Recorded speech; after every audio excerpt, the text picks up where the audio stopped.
leadership. Car tout ce qu'il a créé est saint lorsqu'on l'utilise conformément à sa parole et avec prière. Bonjour fidèles téléspectateurs, je vous salue partout où vous êtes dans l'amour de Jésus-Christ.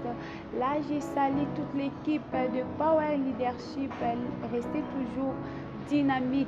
Là, je dis merci à Dieu pour son amour, pour sa bienveillance et pour sa bonté, parce que chaque jour Dieu renouvelle sa bonté avec nous, envers nous plutôt, malgré notre désobéissance, malgré notre comportement, mais le bon Dieu nous aime beaucoup. Là, vous voyez, je ne suis pas seule, je suis avec le prophète Cephas Lumon. Avec lui, il y aura toujours de belles choses. Là, je vous rappelle que notre grand thème est la révélation. Mais aujourd'hui, nous allons parler de la guérison. Bonjour, prophète. Bonjour, Madame Lydie. Comment vous allez? Très très bien, en forme par la grâce du Seigneur Jésus. Quelle belle chose, quelle belle nouvelle que tu nous as amenée aujourd'hui. La bonne nouvelle est que je suis en bonne santé et Jésus-Christ revient bientôt. Ah, ouais, regarde ce que vous dites là. Madame Lydie, à chaque fois que je dis ça, un peu avec des blagues. Non, ça me motive d'aller toujours en avant, de prier, de faire de retraites. Oui, il faut vraiment sensibiliser les gens parce que moi je vous dis, et quand Jésus reviendra, ça sera glorieux. Amen. Pour le moment, je serai dans la joie d'aller. Donc, je suis là, je suis en train de demander Dieu d'abord que Jésus-Christ revienne avant pour que je parte. C'est tellement merveilleux de vivre au paradis. D'accord. Là, je vous invite des abonnements massivement et n'oubliez pas de liker parce qu'ici, il y aura toujours de belles choses. Mais la fois passée, on a parlé de les miracles, si je ne me trompe pas, on a parlé de miracles. Mais aujourd'hui, nous allons parler de la guérison. C'est quoi la guérison? La guérison, normalement, en parlant de la guérison, c'est lorsque quelqu'un est dans un état anormal. Et que Dieu, ou pas seulement Dieu, et qu'il retrouve maintenant dans l'état normal. Donc, il est là, par exemple, dans le cas du corps, tu vois, tu sens des anomalies de douleur, et que dans l'état normal, ton bras n'était pas ainsi. Et après, tu pars se traiter et puis tu vois que le bras commence à fonctionner normalement. Est-ce qu'il y a c'est le changement. Il y a une différence entre le miracle et la guérison? Non, le miracle, les mots miracle, Dieu ne connaît pas les mots miracle. Ah bon? Oui. Normalement, c'est à nous. Le mot miracle, c'est lorsque un fait qui s'est passé, qui dépasse l'attendement humain. L'homme n'arrive pas à définir ce qui vient se passer. Donc, c'est dans son intelligence. C'est alors que l'homme, cherchant des mots, il dira que c'est un miracle. Mais pour Dieu, c'est normal.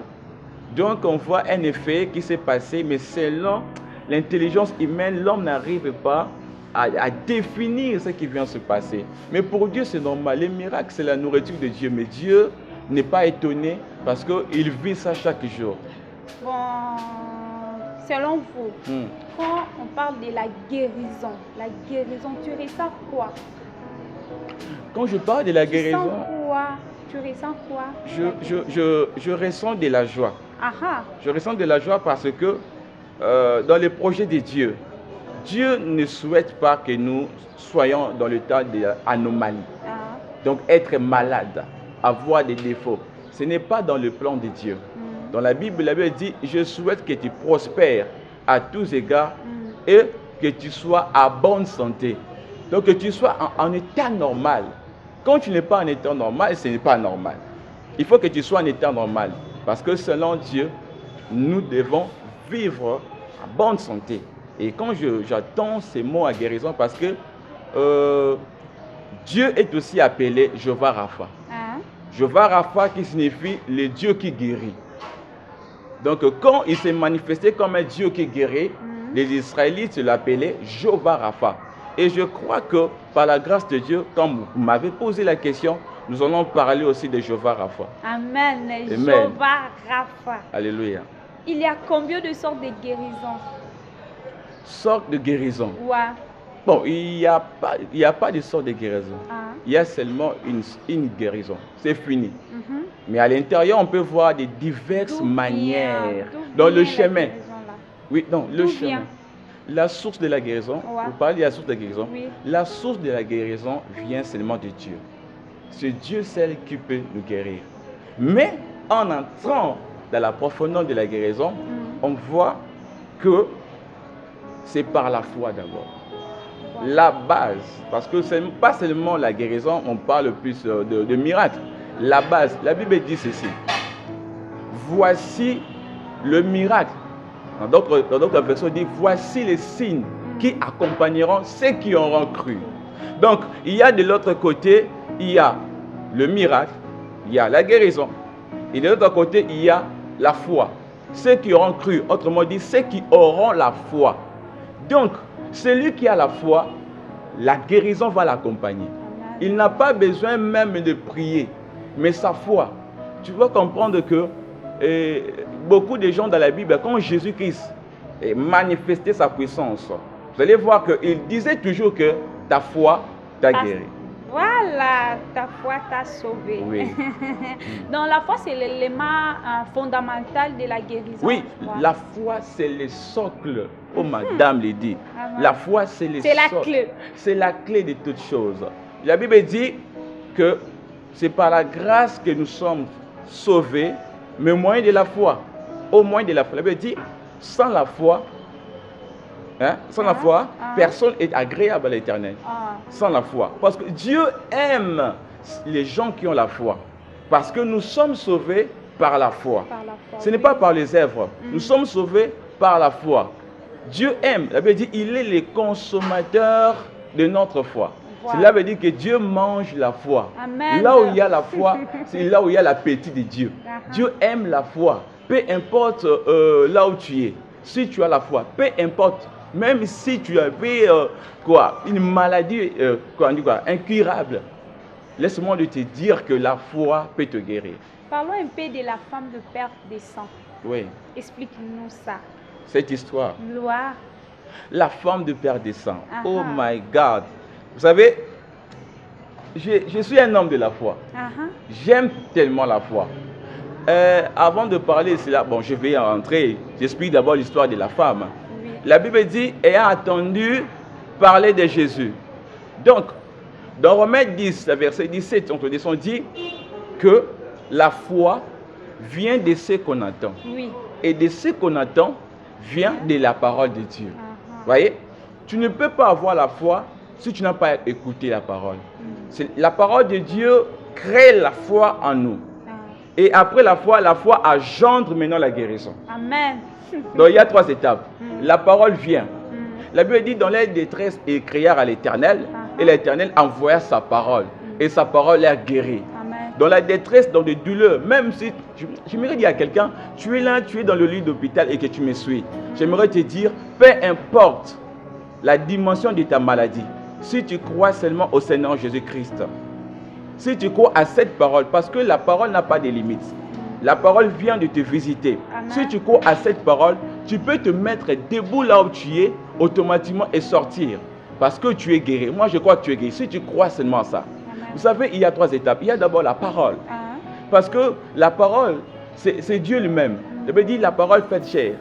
Au commencement, il y avait la parole créatrice. C'est la parole qui a créé toutes choses. Et c'est à travers la parole que Dieu nous a créés. C'est à travers la parole que Dieu peut créer la guérison. C'est la parole qui crée tout. Mais la parole doit rencontrer la foi. Voilà, elle doit rencontrer la foi. Et puis la foi gendre maintenant. La foi va accoucher la guérison. Et puis par rapport à l'histoire, la Bible dit que, ayant entendu parler de Jésus, donc certes, elle a eu les informations. Quand tu as la parole de Dieu, quand tu as les informations de Dieu qui guérit, non, ça va créer en toi la foi, et puis automatiquement, tu verras que le Seigneur se manifestera par la guérison. Elle veut dire, ayant entendu parler de Jésus, bien qu'elle ait à dépasser tout son argent, elle a dépassé parce que sa croyance, moi je parle de la foi, était chez les hommes. Quand tu te confies aux hommes, tu vas tout perdre. Mais quand tu te confies à Dieu, tu vas tout gagner. Amen. Tu peux passer 12 ans, vivre à la perte parce que tu te confies aux hommes. Tu crois que ta guérison viendra de médecin. Non, celui qui a donné l'intelligence au médecin, c'est le Dieu lui-même. Il est la source de l'intelligence. Il est la source de la médecine. il sait comment faire. Il maîtrise les formules pour guérir. Il sait comment faire. Il peut te rencontrer, tu dis non, pour toi je mets un peu de salive. Alléluia. Pour toi il dit non seulement tu dois t'élever. Il sait comment faire de miracles, de guérison dans de diverses manières. Dieu, Jésus-Christ de Nazareth ne reste pas dans un seul système. Amen. Non, il change. Multi-système. Notre Dieu est un Dieu de multi-système. Amen. C'est ça. Et la femme a écouté d'abord. Mais lorsqu'elle s'est approchée de Jésus, elle-même s'est dit que si j'arrive seulement à toucher les pans de son vêtement, je serai guérie. Mais il y a une chose, oh wow, il y a une chose. Jésus n'avait pas programmé la rencontre avec la femme. Jésus allait guérir, ressusciter plutôt la fille du chef de synagogue, donc Jairus. Mais il était prêt à tout. Jésus était prêt à tout parce qu'il est même la guérison. C'est Jéhovah Rapha. Jésus-Christ est Jéhovah Rapha. Il est la guérison. Donc même les pans de son vêtement, c'est un médicament. Donc, Wow. la raison pour laquelle, vous allez voir que même dans l'église primitive, les gens touchaient Pierre comme ça, ils étaient guéris. D'autres démons, d'autres fouillaient comme ça. Les gens étaient délivrés seulement par l'ombre de Pierre. Parce que Jésus n'est pas le guérisseur. Jésus est le médicament. Lui-même, il est Rapha. Même ses cheveux peuvent guérir. Amen. Ses cheveux peuvent guérir. Même sa robe peut guérir. Jésus, il est capable ça me fait du bien. de guérir le coronavirus. Le coronavirus, c'est rien. Amen. Le coronavirus, quand quelqu'un tombe malade, vous savez, ressusciter un mort, c'est plus difficile de guérir un malade. Lazare était mort. Non seulement mort. Lazare a fait 4 jours. Donc il n'y avait plus de sang dans le corps de Lazare. Il n'y avait plus rien. Il n'y avait même plus les intestins à l'intérieur. Mais Jésus, la voix créatrice, là je dis, dans le début, la voix a crié. Le Rapha a crié. Et quand Rapha criait, il y avait, imaginons, Lazare était allongé. C'est très important. Moi, lorsque je lis la parole, je pose tellement de questions. Lazare était allongé, fermé dans le tombeau. Il y avait les noirs. Parce que quand quelqu'un n'est pas délivré, quand quelqu'un est sous la maladie, il est au milieu du noir, du ténèbre. Oui. Mais la Bible dit quand on a ôté, avant de ôter, Jésus dit à Marthe, ne t'ai-je pas dit si tu crois? Autrement dit, ne t'ai-je pas dit si tu as la foi? C'est dans le passé. Amen. Il n'a pas dit que je t'ai dit. Non. Ne t'ai-je pas dit, c'est dans le passé. Si tu crois, ne t'ai-je pas dit si tu as la foi, tu verras la gloire de Dieu. Pourquoi? Les gens croyaient, même Marthe croyait que Jésus était capable de guérir une maladie, mais incapable de ressusciter un mort. Et croyait comme ça. Mais Jésus-Christ l'a dit, ne t'ai-je pas dit si tu as la foi? Autrement dit. Mais quand Jésus cria, Lazare sort. Pourquoi? La parole n'a pas besoin de toucher. Même de loin, la parole peut... Parce qu'on peut écouter même de loin. La parole peut toucher. Quand Jésus cria, imagine-toi, Lazare était allongé. Regarde ce que la foi peut faire. Jésus avait la foi. Lazare était allongé comme ça. Mais quand Jésus criait, comment est-ce que Lazare était sorti? Une question. Comment est-ce qu'il était sorti? Lui qui était lié, commençant par les pieds jusqu'à la tête. Comment est-ce qu'il était sorti? La voix de la foi a crié. Et puis, moi j'imagine, je posais à dire des questions. Vu que vous parlez de la voix, on a combien de sortes de voix dans ces mondes? Bon, je vais finir par ça et puis je vais vous répondre sur ça. D'accord.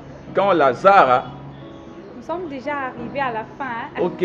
Oh, déjà? Oui. Je finis. Que le coordinateur nous accorde ne fût que 5 minutes. Je vais demander. Et Lazare sortait comme ça. Ça veut dire que Lazare ne pouvait pas sortir comme ça. Parce qu'il était lié, commençant par les pieds jusqu'à la tête. Alors comment est-ce qu'il était sorti? Il était allongé. Cela veut dire la voix a transporté Lazare. Voix? La voix créatrice, Jésus, a transporté Lazare. Parce qu'il appelle à l'existence même ce qui n'existait pas. C'est la voix créatrice qui avait transporté le corps de Lazare et l'amena d'ailleurs. C'est après que Jésus dit déliez et laissez aller. Mais comment est-ce que Lazare a pu sortir? C'est la foi. Je reviens. La femme du Père descend, c'était la foi. Avant d'abord de rencontrer Dieu, il faut croire à la parole. Il faut croire aussi à cet homme. Il faut croire en Jésus. Prise de conscience. Prise de conscience. Il faut avoir la prise de conscience. Tu crois, non, j'ai une maladie, mais je crois fermement en moi que si je m'approche. Et la détermination. Et la détermination. Elle avait aussi la détermination. Waouh. Automatiquement. Mais c'était un miracle non programmé. Parce que même Jésus était étonné. Avec la foi, tu peux vivre les miracles non programmés. Jésus allait comme ça. Jésus même s'est étonné. Qui m'a touché? Qui m'a touché? Jésus est étonné. Le Rapha était étonné de voir qu'il y avait une puissance qui était sortie à lui. La foi peut te donner la guérison non programmée. Amen. Même si dans le calendrier de Dieu, dans le calendrier de... Excusez-moi, maman l'a dit. Dans le calendrier de la guérison, tu n'étais pas là. Jésus peut te donner les miracles non programmés. Jésus peut te donner les miracles non programmés. Vous voyez, c'est un peu ça. Je vais finir. Je sais que nous sommes à la fin, mais ça va aussi bénir les peuples de Dieu. Amen. Ça va aussi bénir les peuples de Dieu vraiment. Ouais. Et je vais parler du voix. Vous m'avez posé la question. Oui. Je dois répondre. Merci. On me fait signe, on nous a donné 2 minutes. On devait répondre. Il y a 3 voix. Voilà.